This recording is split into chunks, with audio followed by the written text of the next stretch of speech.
चलिए, good morning guys, कैसे हैं आप लोग? एकदम बढ़िया। चलिए, तो आज जो तारीख है और आज हम बात करेंगे कि आज एक महान व्यक्ति, महान शिल्पकार, संविधान के ज्ञाता, संविधान के निर्माता, भारत के गौरव रत्न या मैं कहूं कि विश्व रत्न आज बाबा साहेब भीमराव रामजी अंबेडकर का क्या है जन्मदिन। और अगर हम बात करेंगे तो आज उनकी जयंती को पूरे ही देश में बड़े ही हर्षोल्लास के साथ मनाया जाता है। वर्तमान की अगर मैं बात करूं कि डॉक्टर भीमराव बाबा साहेब अंबेडकर को पर्टिकुलर एक व्यक्ति विशेष या मैं कहूं कि एक समुदाय विशेष का एक नेता बना दिया गया है। कोई कहता है नीले कबूतर वाले, है ना? अधिकतर तो वही यही सुनते हैं हम कि भाई कौन तो नीले कबूतर वाले। अच्छा, कौन नीले कबूतर वाले? ग्वालियर में आपने देखा होगा, ग्वालियर में मूर्ति तोड़ दी जाती है वकीलों के द्वारा। तो इतना आक्रोश क्यों? कहीं ना कहीं हमें जो इतिहास में पढ़ाया गया, इतिहास की बुक्स में बताया गया, वो कहीं ना कहीं हमें गलत पढ़ाया गया है। तो आज हम बात करने वाले हैं डॉक्टर भीमराव रामजी अंबेडकर, भारत के निर्माता, संविधान के निर्माता, संविधान के शिल्पकार डॉक्टर भीमराव रामजी अंबेडकर, भारत रत्न, संविधान के जनक, सामाजिक न्याय के महान अग्रदूत डॉक्टर भीमराव रामजी अंबेडकर। इनका जन्म कहाँ होता है? तो आप कहोगे कि सर इनका जन्म होता है आज ही के दिन, मतलब 14 अप्रैल 1891 में इनका जन्म होता है। और जन्म होता है एक एमपी का जो एक आर्मी कैंट है, छावनी महू, इंदौर के पास में, पीथमपुर के पास में पड़ता है महू। और वर्तमान में उसका नाम चेंज करके क्या कर दिया गया? डॉक्टर भीमराव अंबेडकर नगर कर दिया गया। यहां पर इनका जन्म होता है 14 अप्रैल 1891 को। यहाँ 1891 की बात करेंगे तो आपको थोड़ा सा याद आ रहा होगा, 14 नवंबर को भी एक व्यक्ति का जन्मदिन होता है, जिसको हम बच्चों की अगर बात करेंगे तो बड़े प्यार से बाल दिवस के रूप में मनाते हैं। चाचा नेहरू, इनका जन्म हुआ अप्रैल में, उनका जन्म होता है नवंबर में। मतलब मैं कह सकता हूं कि 3-4 महीने ही बड़े हैं कौन? नेहरू जी। उनका 90 में जन्म होता है, इनका 81 में जन्म होता है। इनका जन्म हुआ महू मध्य प्रदेश में। और इनकी मृत्यु की बात करेंगे तो 6 दिसंबर 1856 को इनकी दिल्ली में डायबिटीज, मधुमेह की वजह से तबियत बिगड़ी, और तबियत बिगड़ने की वजह से इनकी क्या हो जाती है? डेथ हो जाती है। 32 भाषा, 32 डिग्रियों के जानकार। कितनी डिग्रियां थी इनके पास में? 32। जो लोग आज बाबा साहेब भीमराव अंबेडकर के ऊपर आवाज उठा रहे हैं, जो ये कह रहे हैं कि भाई साहब संविधान में गड़बड़ी है, संविधान के ऊपर कुछ गलतियां निकाल रहे हैं, उस व्यक्ति, अगर कोई वो व्यक्ति इन 32 डिग्रियों का फुल फॉर्म ही बता दे तो ये बड़ी बात हो। और वो व्यक्ति किसमें डाउट कर रहे हैं? बाबा साहब भीमराव अंबेडकर के लिखे संविधान के ऊपर डाउट कर। अनपढ़ लोग खड़े होकर के बोलना बड़ी आसान बात है कि हाँ भाई ये व्यक्ति ऐसा रहा होगा, पर थोड़ा सा पढ़ना और पढ़ के समझना वो एक अलग बात होती है। जिस व्यक्ति को 9 भाषाओं का ज्ञान था, यहाँ वर्तमान में हिंदी और इंग्लिश बड़े ढंग से बोल लो आप, यहाँ हिंदी इंग्लिश हम ढंग से बोल नहीं पाते हैं, उस समय में उस व्यक्ति को कितनी भाषाओं का ज्ञान? हम कहेंगे कि सर उस व्यक्ति को 9 भाषाओं का ज्ञान था। उसमें एक तो थी हिंदी, दूसरी तो थी इंग्लिश। ये तो होगी कंफर्म। बेटा ये हिंदी मध्य प्रदेश में थे, मध्य प्रदेश में सीखे। इंग्लिश तो बाहर जाने के लिए जरूरी है, जहां मुंबई में स्कूल गए वहां इन्होंने इंग्लिश सीखी। उसके बाद में दूसरी बात करें, भाई महाराष्ट्र के थे, प्रॉपर रत्नागिरी के, महाराष्ट्र में थे। पिताजी के रिटायरमेंट के बाद महाराष्ट्र सतारा जाना पड़ा। वहां पर महाराष्ट्र में कौन सी लैंग्वेज? मराठी चलती है। आप कहोगे कि सर मराठी सीख ली।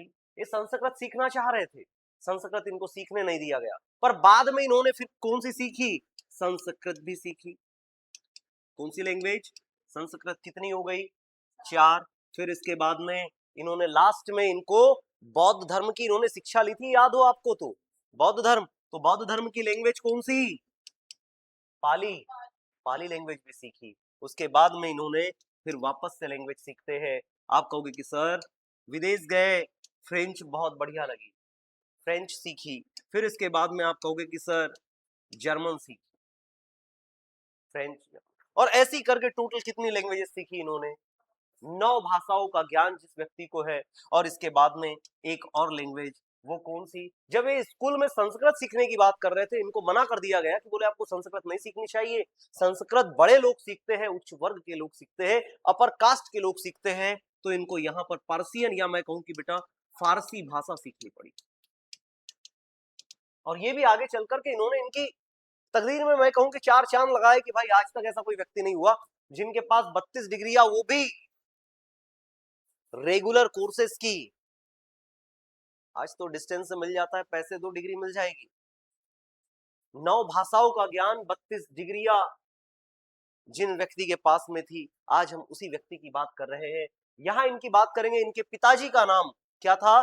इनके पिताजी का नाम रामजी सकपाल, जो कि सूबेदार थे आर्मी में, ब्रिटिश आर्मी में। अच्छा, इनके पूरे पूर्वज की अगर मैं बात करूं, आप कहोगे कि सर इनका सारा का सारा पूरा पूर्वज, पूरे पूर्वजों की बात करेंगे, इनके जो पूर्वज हैं ये सारे के सारे आप कहोगे कि sir British east India company में क्या थे, काम करते थे, सेना में काम करते थे।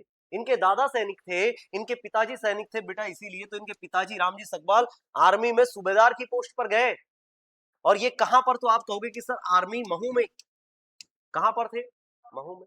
अब आप जानते हो आर्मी की कुछ टेन्योर की ड्यूटी होती है, 16 साल अभी वर्तमान में थी, अभी तो 4 साल की कर दी गई। अब उस समय इनकी जब भीमराव रामजी अंबेडकर का जन्म हुआ 1891 में, ये साढ़ू, और इनका रिटायरमेंट हो जाता है भैया 1894। कितने साल इनको अच्छा लाइफ स्टाइल मिलेगा? 4 साल। तो डॉक्टर भीमराव रामजी अंबेडकर नाम, इनके पिता का नाम रामजी सकपाल, इनका सरनेम क्या है? सकपाल। इनकी माता का नाम भीमाबाई। इनकी जाति कौन सी? जाति कौन सी होगी? महार। और इनके टोटल में भाई बहनों की बात करूं तो आप कहोगे कि सर टोटल भाई बहन में सबसे 14 छोटे भाई बहनों में सबसे छोटे कौन थे? भीमराव रामजी अंबेडकर। बट लास्ट तक आप जानते हो कि बचपन में बहुत सारा पोलियो की बात कर लो, बहुत सारी बीमारियां हो जाती है बच्चों को, और यहाँ पर 14 में से 12 छोटे भाई बहनों की क्या हो जाती है? डेथ हो जाती है। और लास्ट के 2 भाई भीमराव अंबेडकर और इनके बड़े भाई बचते हैं। इनकी अगर बात करेंगे तो आप कहोगे कि सर यहां पर अगर मैं बात करूं तो आप कहोगे कि सर यहां इनकी जैसे इनके छोटे भाई बहनों की डेथ होती है, इनका जो नाम रखा गया, नाम भी इनके पिताजी रामजी और माता भीमाबाई दोनों को मिलाकर के रखा गया। आप पढ़ते हो भीम, भीम किससे लिया गया? इनकी माता के नाम से लिया गया। और राव, रामजी किससे लिया गया? पिताजी के नाम से लिया गया। इसीलिए भीमराव अंबेडकर का जो पूरा नाम है उसको हम क्या कहते हैं? डॉक्टर भीमराव रामजी अंबेडकर। माता और पिता दोनों का नाम इन्होंने अपने नाम के साथ में लगाया। अंबेडकर कोई इनका सरनेम नहीं है, इनके गुरु के द्वारा दिया गया। आप कहोगे कि सर अंबेडकर के पिता कहां काम कर रहे थे? महू में काम कर रहे थे। महू में काम कर रहे थे। इनकी पोस्टिंग होती है महू में, महू कैंट में, आर्मी छावनी में, वहां सूबेदार की पोस्ट पर रहते हैं। और सूबेदार की पोस्ट पर रहते हुए 1894 में इनका क्या हो जाता है? रिटायरमेंट हो जाता है। इनको सेवानिवृत्त दे दी जाती है। जैसे इनने सेवानिवृत्त दी, ये यहां से अब कहां जाएंगे? ये अब जहां पुश्तैनी गांव होगा, मैंने कहा कि आप लोगों की ड्यूटी दिल्ली में है, अब दिल्ली में है, दिल्ली से आपका रिटायरमेंट होगा, आप कहां जाओगे? आपके पुश्तैनी गांव। अब पुश्तैनी गांव में जाओगे तो वहां जाकर के ही रहोगे। वैसे जैसे महू से इनका रिटायरमेंट हुआ, महू से रिटायरमेंट होने के बाद में 1894 में सेवानिवृत्त के बाद अपना जो पुश्तैनी गांव था रत्नागिरी महाराष्ट्र में, वो सतारा चले गए। सतारा जैसे ही पहुंचे, कुछ समय तक रहा। इनके पिताजी को पेंशन मिल रही थी, पेंशन में गुजारा बसारा करने लगे। कुछ समय के बाद धीरे धीरे इनके पास में दिक्कतें आने लगी, पैसे के लिए तंगी आने लगी। इन्होंने कहीं नौकरी करने का सोचा इनके पिताजी ने। और यही कुछ समय के पश्चात इनकी जो माता थी भीमाबाई, उनकी यहाँ पर क्या हो जाती है? डेथ हो जाती है। भीमराव अंबेडकर अंदर से टूट चुके होते हैं कि अभी वहां से आए थे, 4 साल 5 साल के भीमराव अंबेडकर है, और इनकी यहाँ पर क्या हो जाती है? डेथ हो जाती है। जैसे तैसे भीमराव अंबेडकर को संभाला उनके पिताजी ने और रामजी सकपाल ने, और इनको एक स्कूल में दाखिला करवा देते। स्कूल में दाखिला करवाने के बाद में जैसे स्कूल जाते हैं तो स्कूल में बहुत सारी इनके साथ में दिक्कतें होती है। और दिक्कती होने के बाद में जैसे स्कूल में गए, स्कूल में इनको टाटपट्टी के ऊपर नहीं बैठने दिया गया, स्कूल के कोने में बिठाया गया, या मैं कहूं कि गेट के बाहर बिठाया गया। अब स्कूल के गेट पे बैठना, उसके बाद में टीचर इनको होमवर्क दे रहे सारे बच्चों को। होमवर्क देने के बाद में इनसे बोला गया कि आप करके आइएगा। सारे बच्चे होमवर्क करके आए और जब क्वेश्चन पूछा गया कि बताइए, कुछ क्वेश्चंस जैसे 5+7 किसको आता है, उस समय जब क्लास में पूछा गया, सारे बच्चे किसी से नहीं बन रहा था। उसमें डॉक्टर भीमराव अंबेडकर ने हाथ खड़ा किया कि मुझसे बन रहा है। दूसरा क्वेश्चन पूछा गया, उसमें सारे बच्चों से आंसर नहीं बना। डॉक्टर भीमराव अंबेडकर ने फिर हाथ खड़ा किया, मुझसे बन रहा है। अब अगर आप बार बार मुझे आंसर करो, मैं आपसे पूछूं कि भाई इसका आंसर क्या है, और मैं आपको इग्नोर करता जाऊं, आपके माइंड में भी तो कुछ थॉट आएंगे कि बोले हमें आंसर आ रहा है, टीचर हमसे पूछ क्यों नहीं रहा है। ऐसा ही करते हुए उनने उस बच्चे से नहीं पूछा। भीमराव अंबेडकर को थोड़ा सा अच्छा नहीं लगा, बुरा लगा। उन्होंने कहा, क्लास खत्म हुई, टीचर के पास गए, बोले सर आप ये बताइए, ये आंसर हमें आ रहा है, आप सारे बच्चों से पूछ रहे हो, एक बार हमसे भी तो पूछो, स्वाभाविक सी बात है। उन्होंने कहा हमसे पूछिए। उन्होंने कहा कि तुम शांति से बैठ जाओ, नहीं तो तुम्हें अभी उठा करके कहाँ फेंक देंगे, बाहर फेंक देंगे और कल से स्कूल मत आइएगा।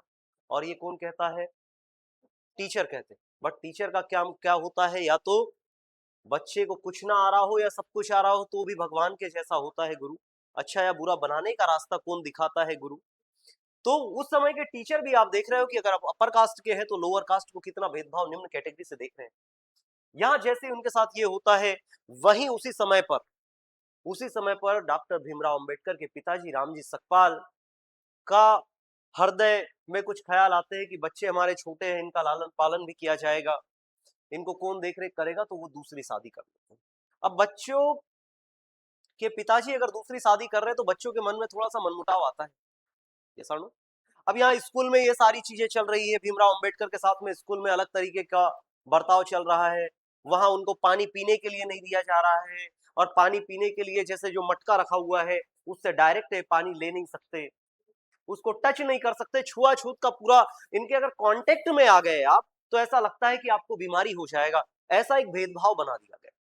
प्यून जिस दिन, जैसे पानी की अगर बात करें तो जब पानी पीने के लिए स्कूल में जाते हैं तो वहां पर प्यून जो रहता है, चपरासी, वो ऊपर से डालता है और नीचे हाथ लगा करके पानी पीते हैं। और अब मान के चलो, क्या 365 दिनों में 365 दिन चपरासी स्कूल आएगा, उसकी भी तबीयत खराब होगी, उसको भी शादी विवाह में जाना रहेगा, आस पड़ोस में घूमने जाना रहेगा, बच्चों को लेकर के पार्क जाना रहेगा। तो ऐसा बच्चों के साथ बहुत बार भीमराव अंबेडकर के साथ हुआ कि स्कूल में जिस दिन चपरासी प्यून नहीं आया है, उस दिन इनको पानी पीने के लिए नहीं मिला। कितनी बड़ी दिक्कत रही होगी। उसके बाद इनके पिताजी ने दूसरी शादी कर ली। अब दूसरी शादी जैसे कि भीमराव अंबेडकर का दिमाग खराब हो जाता है, बोले पिताजी ऐसा कैसे कर सकते हैं, ये जो दूसरी शादी की है उनको पसंद नहीं कर रहे। बोले ये मानेंगे नहीं। ये शाम को जैसे इनको पता चला कि पिताजी ने दूसरी शादी कर ली है, घर पे आए, कुछ दिनों तक रहे, कुछ दिनों के रहने के बाद में इनके माइंड में थॉट आता है कि मुझे बंबई भागना चाहिए, यहाँ से कहाँ जाना चाहिए, बंबई जाना चाहिए। और बंबई जाना चाहिए तो प्लान बनाते हैं कि जो अभी नई मम्मी आई है, इनके पास पर्स है और पर्स में बहुत ज्यादा पैसे होंगे। ये प्लान बनाते हैं शाम को कि मैं इनके पैसे अब क्या करूंगा, चोरी करूंगा। ये वॉलेट को चोरी करते हैं।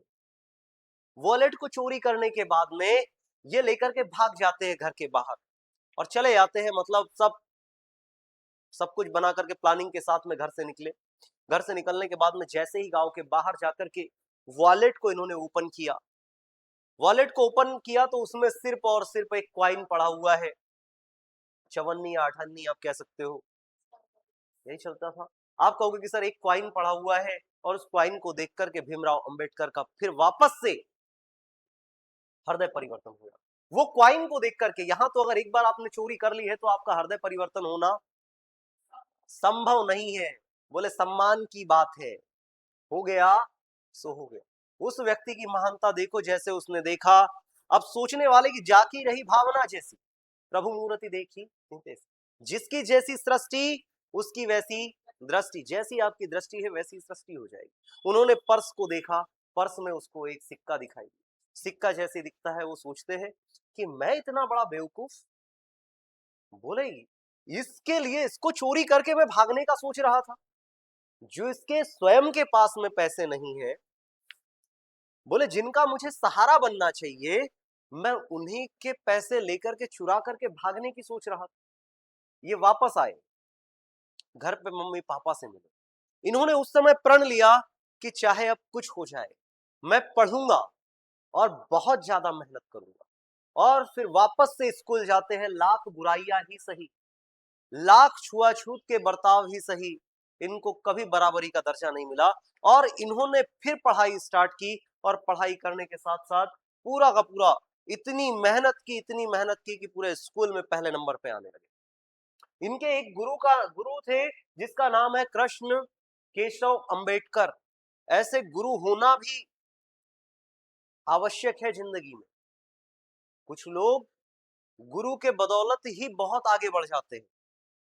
क्यों? क्योंकि सही और गलत का फैसला बताने वाला भी कौन होता है? गुरु। अच्छा बुरा बताने वाला भी कौन होता है? गुरु। इन्होंने देखा कि इनका जो मूल गांव का नाम था अंबाडवेटकर था, गांव का नाम।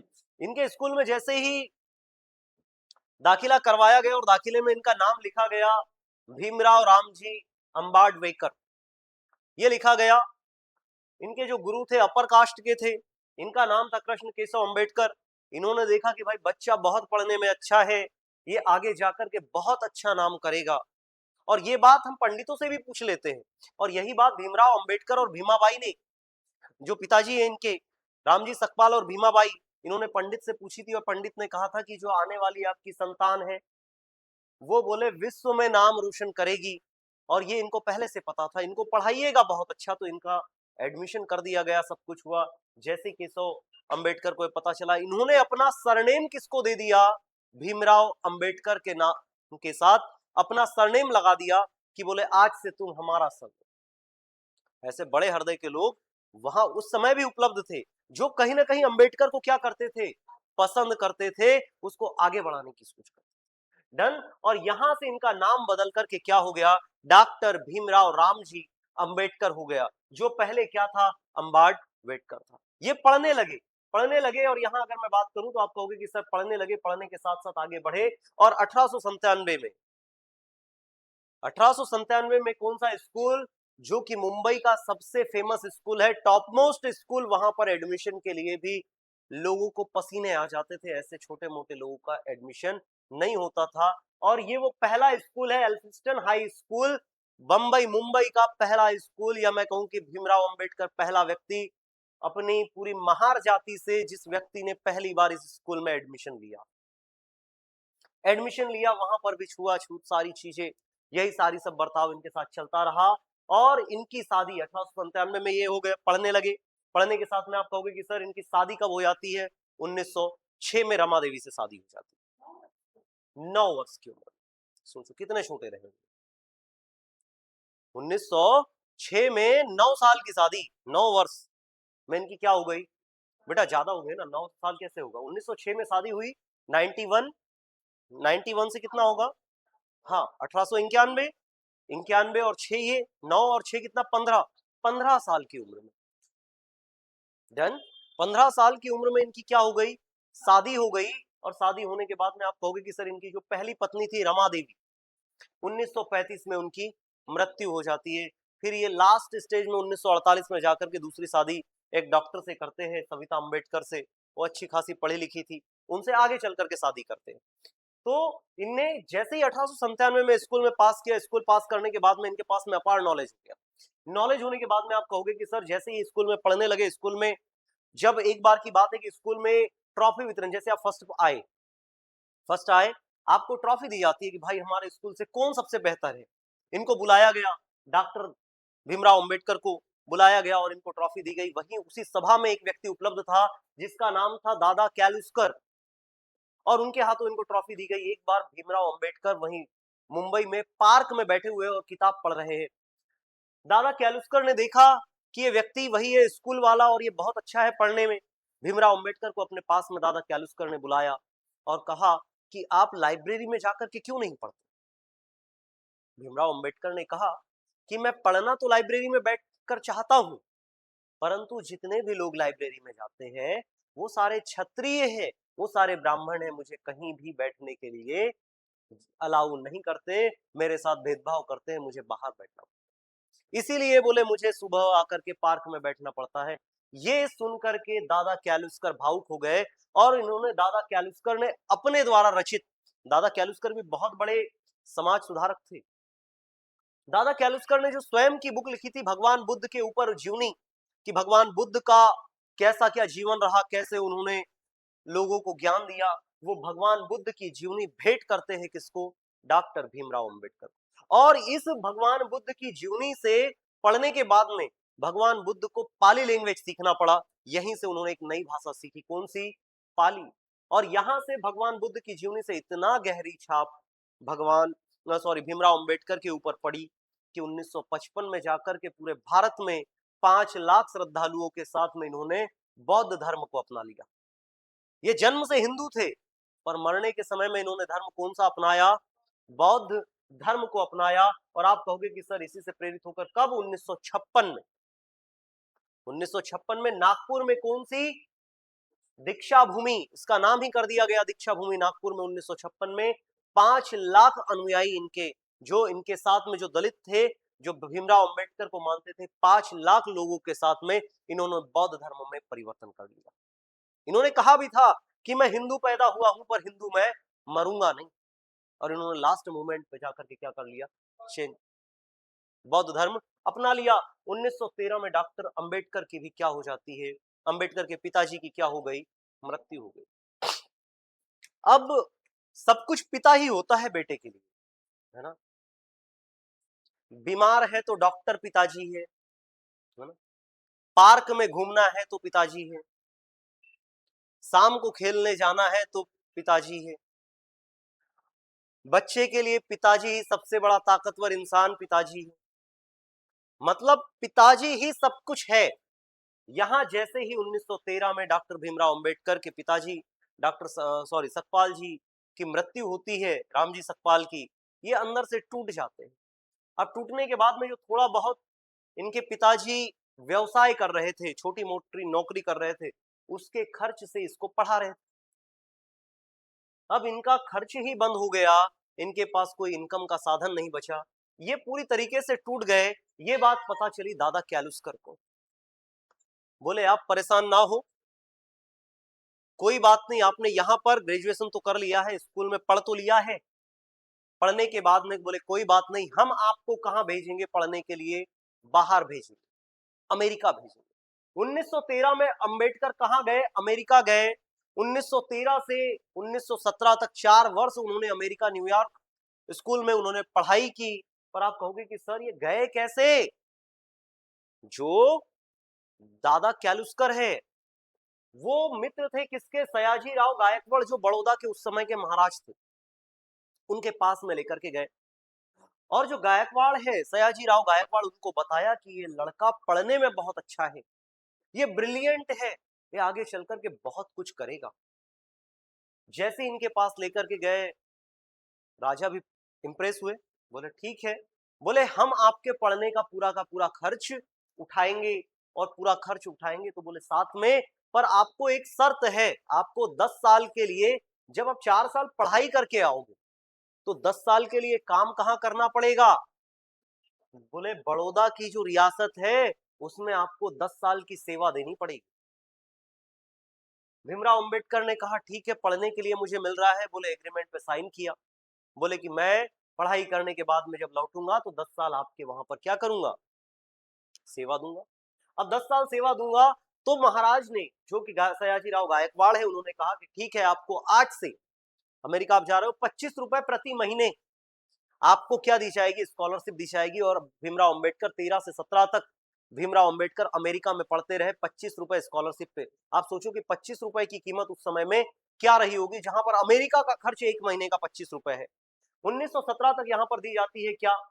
स्कॉलरशिप। और ये 1917 में आप वापस से कंप्लीट करके न्यूयॉर्क यूएसए कोलंबिया यूनिवर्सिटी जो है वहां से पढ़ करके ये भारत लौटते हैं 1917 में। इसी समय आप जानते हो कि भारत में विश्व में वर्ल्ड वार चल रहा था 1914 से 18, पहला वर्ल्ड वार चल रहा था। ये न्यूयॉर्क से वापस लौटने लगते हैं और यहीं पर 1917 में ये लंदन भी चले जाते हैं, ब्रिटेन की राजधानी लंदन, क्योंकि वहां पर जो लंदन यूनिवर्सिटी है वो इकोनॉमिक्स की बहुत बड़ी मानी जाती है। ये वहां से कुछ समय के लिए वहां चले गए, इन्होंने लंदन इकोनॉमिक्स स्कूल में एडमिशन ले लिया। वहां पर, परंतु इनकी जो पेंशन थी वो यहां से बंद कर दी गई क्योंकि 4 साल की पेंशन थी। फिर इन्होंने यहां से भारत में वापस आने का सोचा। यहां से जैसे ही वापस आते हैं तो इनके पास बुक्स बहुत सारी थी। ऐसा भी माना जाता है कि इनके पास बुक्स बहुत सारी थी। इनके दिमाग में थॉट आया कि अगर मैं एक ही शिप से बोले सारी की सारी बुक लेकर के जाता हूं तो क्या होगा, वर्ल्ड वॉर चल रहा है और युद्ध में शिप क्या हो सकती है, गिर सकती है। डन। तो इन्होंने क्या किया, वापस लौटे और दो अलग अलग शिप में बुक्स को रखा। एक शिप में खुद आए और एक शिप में बुक को रखा, और जर्मनी की पनडुब्बी ने एक शिप को डुबा दिया। और ऐसा अफवाह फैल गई कि उस जिस जहाज से डॉक्टर भीमराव अंबेडकर आ रहे थे उनमें उनकी क्या हो गई, मौत हो गई। डन। परंतु ये बचे हुए थे। इनको दुख ये हुआ कि मेरी सारी की सारी बुक चली गई, किताबें चली गई, परंतु इनके पास जो नॉलेज था वो गया क्या, जो इन्होंने पढ़ा है वो तो रहेगा। 1917 में भारत लौटे। 1917 में जैसे ही भारत लौटते वापस आकर के इनको शर्त याद आई, दिलवाई गई कि आपने हमारे साथ में क्या किया था। शर्त रखी थी कि आपको 10 साल हमारे यहाँ नौकरी देनी होगी। ये 10 साल नौकरी करने के लिए आप कहोगे कि सर बड़ौदा में नौकरी करते हैं 1917 से 18 में, अमेरिका से लौटने के बाद में शर्त अनुसार बड़ौदा के गायकवाड़ जो है वहां पर नौकरी स्टार्ट करते हैं। और नौकरी स्टार्ट करने के बाद में जो इनको नौकरी की पोस्ट दी गई वो सैन्य सचिव की दी गई, जो आज यूपीएससी क्लियर करने के बाद में व्यक्ति को मिलती है, ये उनको 4 साल पढ़ने के बाद में तुरंत दे दी गई। इतना बड़ा पोस्ट इनको दिया गया, पूरे के पूरे आर्मी का सेक्रेटरी बना दिया गया, सचिव बना दिया गया, और सैन्य सचिव की इनके पोस्ट पर। अब यहां पर होता यह है कि ये बैठे हुए हैं, सैन्य सचिव के पद पर है, महाराज के इधर से ऑफिस में बैठे हुए हैं। इन्होंने एक बार किसी से फाइल मंगवाई, व्यक्ति फाइल लेकर के आया, उसने जैसे ही भीमराव अंबेडकर को देखा, अच्छा महार जाति का है, ये निम्न जाति का है, उसने वो बंडल फाइल का उठाया और अंबेडकर के ऊपर फेंक दिया सीधा सीधा। बोले आप हमसे फाइल बुलवाओगे, आप इतने बड़े हो गए हो कि क्षत्रिय ब्राह्मण अपर कास्ट के लोगों से आप फाइल बुलवाओगे। उन्होंने उठा करके फाइल दे मारी, अंबेडकर जी को लगी। यहां पर पानी बुलवाया गया पानी पीने के लिए, इनसे बोला गया आप पानी नहीं पी सकते। इतना बुरा बर्ताव किया गया, इतना ज्यादा छुआछूत किया गया, इतने ज्यादा परेशान भीमराव अंबेडकर हो गए कि उनको ये जो नौकरी थी ये छोड़नी पड़ी कुछ दिनों। नौकरी छोड़ने के भी कारण आप कह सकते हो कि सर कार्यालय में बहुत बुरा बर्ताव होना, दूसरा रहने के लिए इनको कोई घर नहीं दे रहा था, क्योंकि इनको ऐसा माना जाता था कि ये बहुत ही निम्न कैटेगरी के हैं और ये क्या है, छुआछूत के वजह से ये हमारे साथ भी क्या फैल सकती है, बीमारियां फैल सकती है, इसलिए इनको कोई घर नहीं दिया। तो रहने की अलग दिक्कत। ये एक दिन कहीं पार्सियन बन के अपना नाम बदल करके एक दिन को होटल में रुक गए, सुबह होटल वालों को पता चला कि भाई साहब ये तो ये है, सारे लोग इनको मारने के लिए पहुंच गए, इनको वहां से भी छोड़ करके भागना पड़ा। इनको लगा कि अब यहाँ पर भी हमारा काम हो नहीं पाएगा। कर्मियों ने, जो इनके साथ में पड़ोसी थे, जितने कलीग्स थे काम कर रहे थे, सबने इनको इतना परेशान किया कि ये काम करने लायक बचे। इनने यहां से इस्तीफा दे दिया और यहां से फिर आगे बढ़े। और आगे बढ़ने के साथ में आप कहोगे कि सर इन्होंने प्रोफेसर के रूप में 1918 में सिडनीहम कॉलेज कॉमर्स एंड इकोनॉमिक्स, ये मुंबई का सबसे फेमस कॉलेज है, यहां पर इन्होंने काम करना, प्रोफेसर के रूप में काम करना 1918 में चालू किया। वहां पर भी प्रोफेसर सारे के सारे अपर कास्ट, ये एकमात्र निम्न कास्ट का। बच्चों ने भी हड़कंप कर दिया कि बोले नहीं हमें निम्न कास्ट से नहीं पढ़ना। इन्होंने बोला कि भाई साहब एक बार तो पढ़ लो, एक बार पढ़ने के बाद में देख लो, समझ में आएगा तो ठीक है, नहीं आएगा तो कोई बात नहीं। जैसे इन्होंने 2-3 क्लास ली, बच्चे ऐसे इनके मुरीद हो गए कि इनको छोड़ने का नाम नहीं ले रहे। पर ये बात वहां के टीचरों को पसंद नहीं आई, और वहां के जब टीचरों को पसंद नहीं आई तो उन्होंने कहा कि भाई साहब वहां से भी इनको छोड़ना पड़ा, क्योंकि आपका इन्वायरमेंट अगर सही नहीं है काम करने का। अब इनके साथ जितनी जितनी दिक्कतें हो रही है ये सब आगे चल करके धीरे धीरे सुधार करेंगे, सारे सुधार करेंगे। इन्होंने देखा कि इन्वायरमेंट काम करने के लिए सही होना चाहिए। इनने यहाँ पर काम करने का इन्वायरमेंट देखा, खराब था, यहाँ काम करने का इन्वायरमेंट देखा, खराब था। इन्होंने सबसे पहले वही, जब आगे बढ़े तो इन्होंने इन्वायरमेंट सही किया कि आपका इन्वायरमेंट काम करने लायक होना चाहिए। अभी आप देखते हो सारे जहां भी जाते हो काम करने के लिए, इन्वायरमेंट वर्कोहॉलिक मिलता है कि वर्क कल्चर कैसा है। जैसे यहां से छोड़ते हैं इनके बाद में इनका दिमाग खराब हो जाता है, बोले क्या करूं मैं, कुछ समझ नहीं पा रहे। जैसे वहां से प्रोफेसर के पद से इस्तीफा दिया, बाहर निकले। 1920 में इनको एक महाराज मिलते हैं, कोल्हापुर के शासक, है ना, साहू जी महाराज, एक कोल्हापुर के राजा रहते हैं। और 1920 में इन्होंने कहा कि बोले आपको हम अच्छे से जानते हैं, आप एक काम करो, पैसा मैं लगाऊंगा, जितना भी पैसा खर्च होगा आप समाज को उत्थान करने के लिए कुछ नया स्टार्ट करो। तो इन्होंने 1920 में एक मूक नायक पत्रिका स्टार्ट की। इसका सारा खर्च किसने उठाया? जो कोल्हापुर महाराष्ट्र के साहू जी महाराज हैं, इन्होंने पूरा खर्च उठाया और उन्होंने कहा कि हम बराबरी के लिए क्या करेंगे, हम मिलकर के काम करेंगे। ये साहू जी महाराज हैं, इन्होंने भीमराव अंबेडकर को कहा कि आप आपके जितने भी लोग हैं, पड़ोसी कलीग जितने भी लोग हैं, सबको लेकर के कहा आओ, आप हमारे राज्य में आओ, हमारे घर आओ, हम सब बैठ करके आपके साथ में खाना खाएंगे। तो इक्वालिटी लेकर के पहला काम इन्होंने ये किया। इसके बाद में 1920 से 23 में इनको लगा कि जो 1917 में वो लंदन इकोनॉमिक्स स्कूल में पढ़ाई छोड़ करके आए हैं, उसको पढ़ने के लिए 1920 में वापस से गए और वापस से गए 1923 में लंदन से उच्च शिक्षा प्राप्त की, लंदन स्कूल ऑफ इकोनॉमिक्स में अध्ययन किया, बार एट लॉ और डीएससी एमएससी, लगभग टोटल मिलाकर के इनके पास फिर कितनी डिग्रियां हो गई? 32 डिग्रियां हो गई। लंदन से जाकर के पढ़ करके वापस आए 1923 में। 1923 में आए, पर इनके पास में अभी भी नॉलेज भरपूर था। इनके पास नॉलेज की अब कमी है क्या? नॉलेज में भरपूर है, जितनी डिग्री आप बोल सकते हो, MSc BSc MA MCom BA BA LLB bar सारा जितना कुछ है, 32 डिग्री। अब बैरिस्टर की पढ़ाई की, यहाँ लॉ जो किया बैरिस्टर बन के, नॉलेज सब कुछ हो गया। नॉलेज सब कुछ होने के बाद में अब ये जैसे ही वापस आए 23 में, अब क्या करे? तो बोले समाज के उत्थान के लिए काम करना है। 1924 में बहिष्कृत हितकारिणी सभा की स्थापना की। बोले समाज से जितने लोगों को बहिष्कृत कर दिया गया है, जितने लोगों को क्या कर दिया गया है? बहिष्कृत कर दिया गया है, उनके उत्थान के लिए स्थापना की कि शिक्षा में सुधार करेंगे, सामाजिक सुधार करेंगे, उनके दलित में उत्थान करेंगे। डन। फिर उसके बाद में 1927 में महाड़ सत्याग्रह करते हैं और ये इनके जीवन का पहला आप सत्याग्रह, सबसे बड़ा सत्याग्रह कह सकते हो। कि जैसे पब्लिक प्याऊ पे आप पानी नहीं पी सकते, पब्लिक तालाब पे पानी नहीं पी सकते, ये अपने साथ में सार्वजनिक जल स्रोत पे लेकर के करीबन बहुत सारे लोगों को लेकर के गए और इन्होंने पहली बार अपर कास्ट के लोगों से लड़ाई की कि बोले अब क्या करना है, हमें सार्वजनिक पानी पीना है, मतलब सब लोग जो पानी पी सकते हैं हम भी पिएंगे। और ये इनका सत्याग्रह होता है, कौन सा? महाड़, महाराष्ट्र में महाड़ सत्याग्रह होता है। और सार्वजनिक जो तालाब है, तालाब में इन्होंने क्या कर दिया? छुआछूत के खिलाफ अंत किया और वहां जाकर के सब लोगों ने क्या किया, यहाँ आप देख पा रहे होंगे कि यहाँ जाकर के उन्होंने क्या किया, पानी पिया और सब अपने कलीग्स को भी पिलाया, जितने दलित थे सबको पानी यहाँ पिलाते। अब यही 1927 की बात करूं तो आपको याद होगा कि यहीं पर आता है साइमन कमीशन। पूरे देश में साइमन कमीशन का विरोध था। और साइमन कमीशन आया क्यों था? आप कहोगे कि सर साइमन कमीशन आया 1919 का मॉन्टेग्यू चेम्सफोर्ड एक्ट जो आया, उसकी कमियां, उसने कितना क्या अच्छा बुरा किया, उसकी रिपोर्ट बनाने के लिए आया। हर 10 साल में अंग्रेज भेजते थे। साइमन कमीशन को व्हाइट कमीशन बोला गया और व्हाइट कमीशन बोला गया तो 1927 में यहां पर सब लोगों ने विरोध किया, सबने विरोध किया। जैसे ही साइमन कमीशन बॉम्बे पहुंचा, बॉम्बे पहुंचने पे लाला लाजपत राय ने विरोध किया, उन पे लाठीचार्ज हुआ। लाठीचार्ज होने की वजह से उनकी हत्या हो गई, उनकी डेथ हो गई। लाला लाजपत राय को भगत सिंह अपना गुरु मानते थे। अपना गुरु मानने की वजह से उन्होंने जिसने लाठीचार्ज करवाया था जेपी सैंडर्स, उसकी उन्होंने हत्या कर दी। कोर्ट जो बैठा हुआ था उसमें उन्होंने बम फेंक दिया। बोले बम क्यों फेंका गया? बोले बहरों को सुनाने के लिए धमाका जरूरी होता है।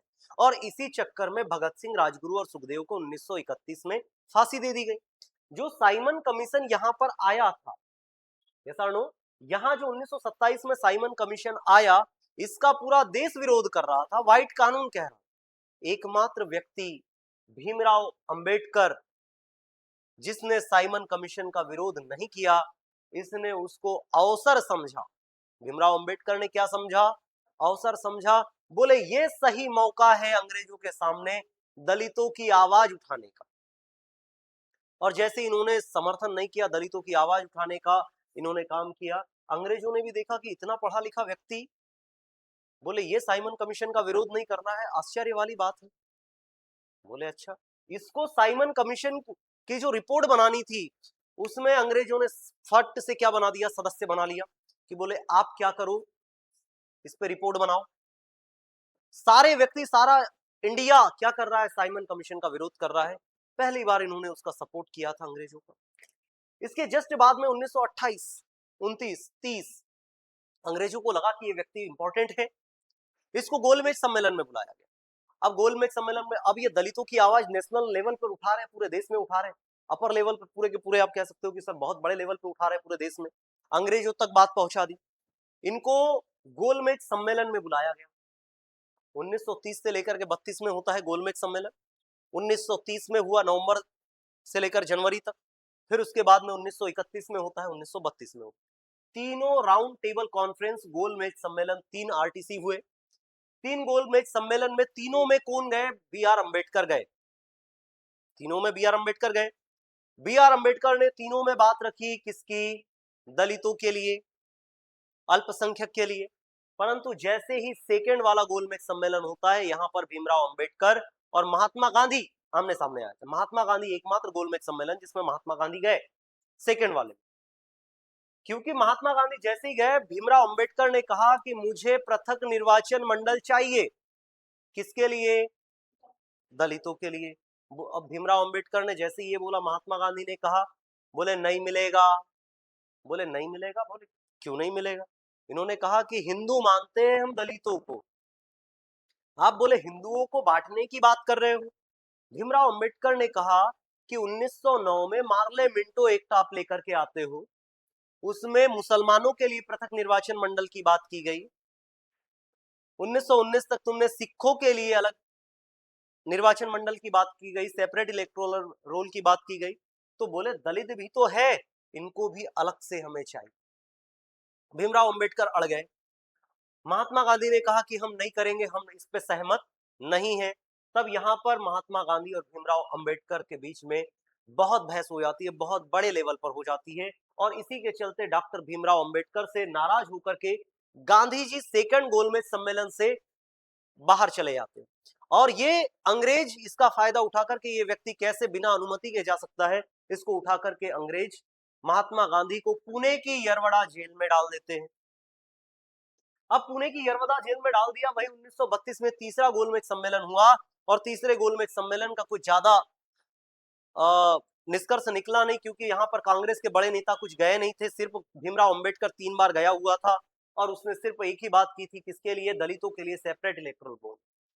और जैसे ही इन्होंने 1932 में कैमुअल अवार्ड आता है रैमजे मैकडोनाल्ड का, आप कहोगे कि सर दलितों के लिए सेपरेट इलेक्टोरेट कर दिया गया, मैं कहूँ कि पृथक निर्वाचित मंडल कर दिया गया। जैसे 1932 में ये घोषणा होती है थर्ड, भीमराव अंबेडकर को भाई सही लगा, उनका तो पक्ष मजबूत हो गया। परंतु ये बात महात्मा गांधी को बहुत बुरी लगी, और उन्होंने कहा कि अगर ये इसको वापस नहीं लिया गया तो बोले मैं आमरण अनशन पर बैठूंगा। और पुणे की यरवड़ा जेल में वो आमरण अनशन पर बैठ गए। कहां पर, पुणे 1932 में पुणे की यरवदा जेल में आमरण अनशन पर बैठ गए। पूरे देश में ये बात फैल गई कि भीमराव अंबेडकर महात्मा गांधी की बात नहीं सुन रहे हैं, और भीमराव अंबेडकर की वजह से क्या कर रहे हैं ये, भीमराव अंबेडकर की वजह से ये हम कहेंगे कि सर ये आमरण अनशन पर बैठे हुए। अब आमरण अनशन पर बैठे हुए हैं तो ये दलितों के लिए क्या होगा, भाई इनको वापस लेना पड़ेगा। अब वापस लेना पड़ेगा तो आप कहोगे कि सर इन्होंने फिर मदन मोहन मालवीय, आर जी जयकर, ये तीनों व्यक्ति मिलकर भीमराव अंबेडकर के पास में आते हैं, और भीमराव अंबेडकर को समझाते हैं कि साहब आप थोड़ा समझिए, पूरे देश में माहौल महात्मा गांधी जी के साथ में है, और देश इतना बड़ा सब सपोर्ट कर रहा है महात्मा गांधी को, आप समझौता कीजिए।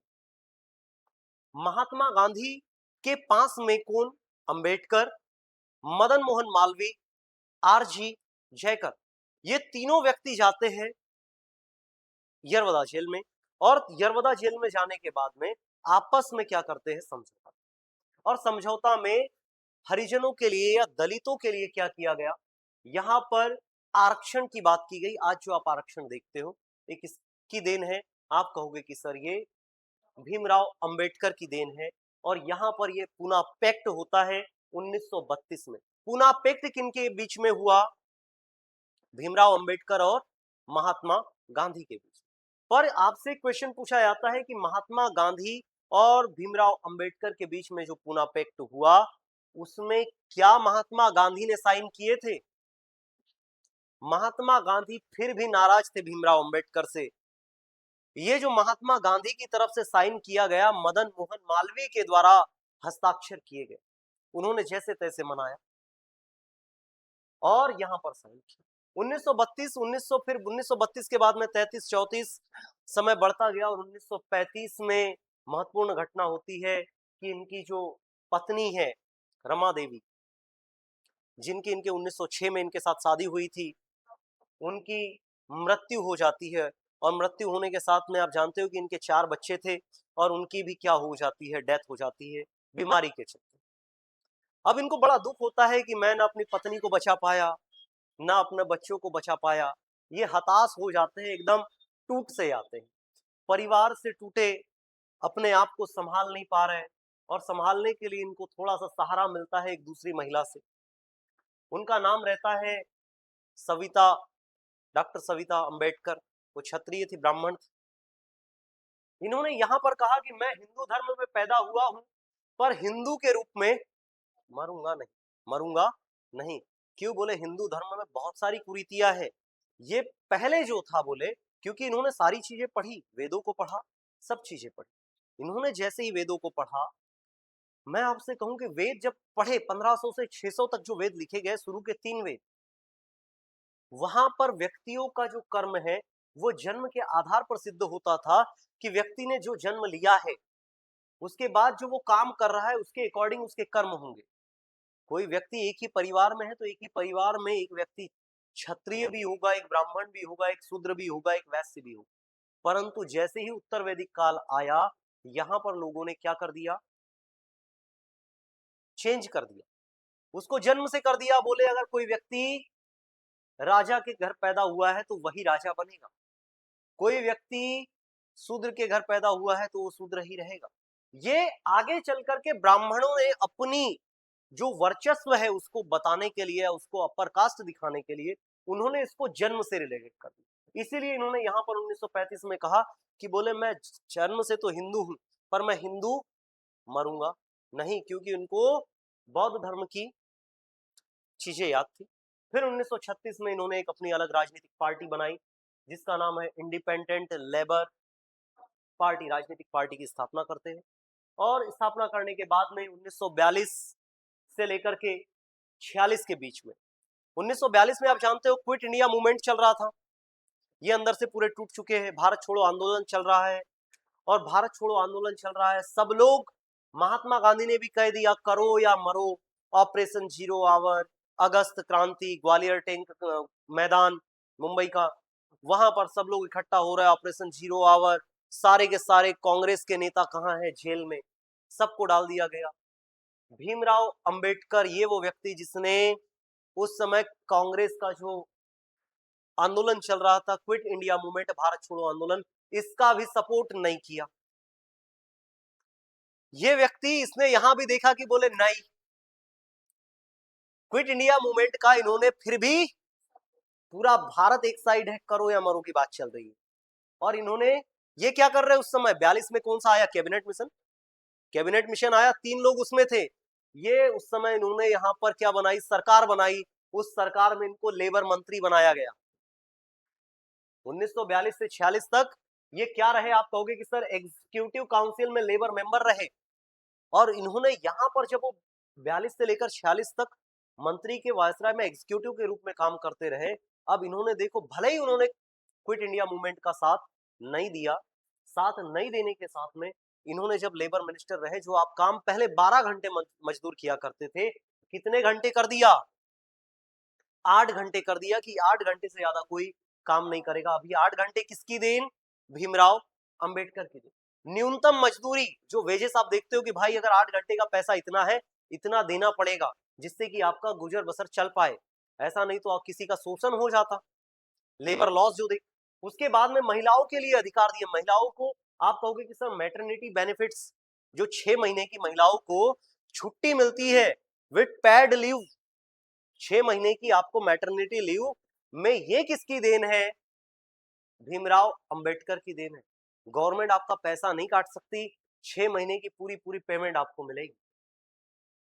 उसके बाद में महिलाओं के लिए सुरक्षित कार्य कार्य वातावरण, मतलब मैं ये कह सकता हूं कि आपको वातावरण जो मिलेगा वो पूरा कैसा, आप बाद में इसको आप आगे चल करके पॉक्सो एक्ट की बात करते हैं कि वातावरण कैसा होना चाहिए, नीट एंड क्लीन होना चाहिए, जहां महिलाएं काम कर सके।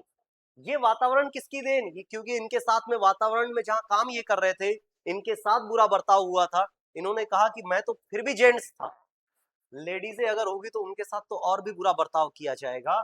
उसके बाद में फैक्ट्री सुधार, बोले फैक्ट्री में शोषण नहीं होना चाहिए। भाई अब बड़ा व्यक्ति रहेगा वो तो शोषण करेगा। दूसरा, संवैतनिक अवकाश, मतलब जो आपको संडे की छुट्टी मिल रही है, ये भी किसकी देन, डॉक्टर भीमराव अंबेडकर की देन। कर्मचारी का बीमा, ईएसआई पीएफ वगैरह जो कटता है, ये भी किसकी देन, भीमराव अंबेडकर की देन। ट्रेड यूनियन को मजबूती, मतलब ट्रेड मजदूर यूनियन जो बनाई गई, वो भी किसके द्वारा बनाई गई, आप कहोगे कि सर भीमराव अंबेडकर के द्वारा बनाई गई। और उसी के बाद में आप जानते हो कि भारत का पूरा संविधान बनकर के कंप्लीट होता है, यहाँ प्रारूप समिति के अध्यक्ष बनाए जाते हैं। और संविधान बनकर के मैं अगर बात करूं कि 2 साल 11 महीने 18 दिन में 63 लाख रुपए खर्च करने के बाद में संविधान को बनकर के कंप्लीट जो होता है 26 नवंबर 1949 को होता है। इसको लागू कब किया जाता है, 26 जनवरी 1950 को इसको लागू किया जाता है। यहां पर भी आप कहोगे कि सर ये 1947 में जब भारत आजाद हुआ, भारत के पहले कानून मंत्री बने, और कानून मंत्री बनने के बाद में आप कहोगे कि सर 26 जनवरी 1950 को संविधान लागू हो गया। 1951 में ये कहते हैं कि हिंदू कोड बिल आना चाहिए। हिंदू कोड बिल का सीधा सा मतलब ये होता है कि हिंदू कोड बिल का मतलब है कि अगर पिताजी की मृत्यु हो गई है तो लेडीज हो चाहे पुरुष हो, दोनों को इक्वल समानता मिलनी चाहिए, मतलब पूरा प्रॉपर्टी पर अधिकार किसका होगा, बराबर का होगा। ये हिंदू कोड बिल कहता है। तलाक की बात करता है, पर एक बात अलग है कि ये उस समय मुस्लिमों का ट्रिपल तलाक इसमें लेकर के नहीं आ पाए। बाद में ये सारी की सारी महिलाओं को जितनी भी सुविधाएं आप देख पा रहे हो, ये सब किसकी देन है, हिंदू कोड बिल की देन है। 1948 में क्या करते, दूसरी शादी कर लेते हैं। डॉक्टर किससे, सविता अंबेडकर से। 1956 में बौद्ध धर्म को अपनाया अपने 5 लाख अनुयायियों के साथ में। और इनकी 1956 में ही आप जानते हो कि 6 दिसंबर 1956 दिल्ली में किसकी वजह से, मधुमेह इंसुलिन की वजह से इनकी क्या हो जाती है, मृत्यु हो जाती है। और इनका जो समाधि स्थल है उसका नाम क्या है, हम कहेंगे कि सर चैत्य भूमि है। मुझे दुख इस बात का होता है कि यहाँ पर 1956 में मृत्यु हुई, हमने 1954 में क्या किया, भारत रत्न देना स्टार्ट किया। और 1954 में भारत रत्न देना स्टार्ट किया, और इस व्यक्ति को, इस महान व्यक्ति को, जिन्होंने पूरा का पूरा संविधान लिख डाला, पूरे इतने सारे सुधार कर डाले, इस व्यक्ति को 1990 में जाकर के क्या मिलता है, भारत रत्न दिया गया, जो खुद एक विश्व रत्न है, खुद एक डायमंड है, मृत्यु के बाद दिया गया। मतलब यहां पर अगर मैं बात करूं कि यहां आपको मैंने बताया संविधान सभा, ये साणु, यहां अगर बात करेंगे संविधान के, इनको क्या बोला जाता है, शिल्पकार बोला जाता है। ये सबसे इंपॉर्टेंट स्लाइड इस पूरे के पूरे इसकी। मैं अगर बात करूं कि संविधान में 1947 में क्या बना, देश आजाद हुआ। देश आजाद होने के बाद में 1947 में क्या आया, कैबिनेट मिशन। संविधान बनाने के लिए हम बात करते हैं कि संविधान बनाने के लिए मिशन आता है, उसमें बोला गया कि संविधान बनाना है।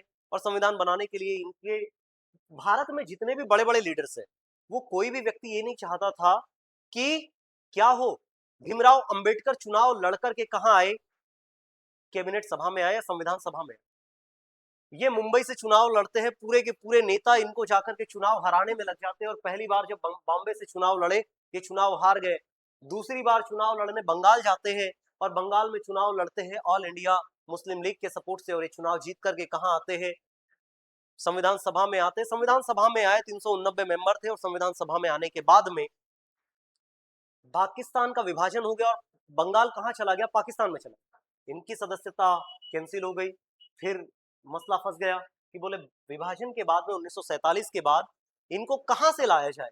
तो यहाँ पर हम जानते हैं कि दोबारा संविधान में प्रवेश के लिए, इनकी सदस्यता के लिए, आप कहोगे कि सर BN राव उस समय के संवैधानिक सलाहकार थे हमारे। इन्होंने, जो डॉक्टर राजेंद्र प्रसाद थे संविधान सभा के अध्यक्ष, उनको कहा कि भाई साहब इनको संविधान सभा में लाना बहुत जरूरी है, क्योंकि इनके बिना संविधान बनकर के कंप्लीट नहीं होगा। इन्होंने कहा कि ठीक है। इन्होंने फिर प्रयास किया, और बॉम्बे के उस समय जो प्रधानमंत्री थे, जैसे अभी वर्तमान में CM होते, वैसे उस समय के प्रधानमंत्री हुआ करते थे, नाम था BG खेर, उन पर दबाव बनाया। और उन पर दबाव बनाने के बाद में वहां की जो सीट थी, वहां पे व्यक्ति थे MR जाकर, और इनको इस्तीफा देना पड़ा, और इस्तीफा देने के बाद में वापस से इस सीट से चुनाव लड़ते हैं कौन? भीमराव अंबेडकर। और भीमराव अंबेडकर को वापस से इस सीट से चुनाव लड़कर के संविधान सभा में बुलाया जाता है, और संविधान सभा में बुलाने के साथ में आप कहोगे चुनाव जीते, और चुनाव जीतने के बाद में ये प्रारूप समिति के ड्राफ्टिंग कमेटी के क्या बनाए गए? अध्यक्ष बनाए गए। 29 अगस्त 1947 को भीमराव अंबेडकर को ड्राफ्टिंग कमेटी का क्या बनाया गया? अध्यक्ष। और ये पूरा संविधान बनकर के क्या करते हैं? कंप्लीट करते हैं, या मैं कहूं कि पूरा का पूरा संविधान का मसौदा जो तैयार किया इस समिति ने किया था। क्लियर है क्या? और भी कुछ चीजें हैं भीमराव अंबेडकर के बारे में, और भीमराव अंबेडकर इतनी सारी इनकी बुक्स है, बहुत सारी इनकी कुछ बुक्स है, कुछ स्लोगन है ना। तो ये इतना आपको थोड़ा सा याद रखना है भीमराव अंबेडकर के बारे में। इनके बारे में जितना भी कहा जाए ये कम है, जितना पढ़ा जाए इतनी परिस्थितियों से निकल करके भाई कोई व्यक्ति सुसाइड कर लेगा, पूरा जीवन स्ट्रगल में खत्म हो गया। बाकी लास्ट में 1951 में मंत्री पद से इस्तीफा दे देते हैं, क्योंकि नेहरू जी ने पहले बोला था कि मैं बोले आपका हिंदू कोड बिल का सपोर्ट करूंगा। नेहरू जी ने बोला कि इसमें नहीं हो पाएगा, नहीं हो पाएगा, बोले हमारी संस्कृति बदलने पे तुले हुए हैं। इन्होंने कहा कि संस्कृति बदलने पे तुले हुए हैं, तुम ही रख लो तुम्हारा कानून। इस्तीफा दे दिया मंत्री पद से।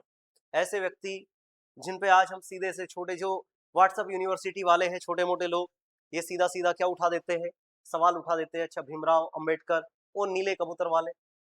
अमेरिका की यूनिवर्सिटी में जिस व्यक्ति की फोटो स्टेच्यू बना हुआ है, विश्व जिसको पूरा पूजता है, जिसका भारत में खुद statue of knowledge Latur Maharashtra में बनाया हुआ है, ज्ञान का प्रतीक बनाया हुआ है, 32 डिग्रियां जिनके पास में है, 9 भाषाओं का जिनको ज्ञान है, ऐसे व्यक्तियों पर डिबेट करने के लिए भी ज्ञान होना चाहिए।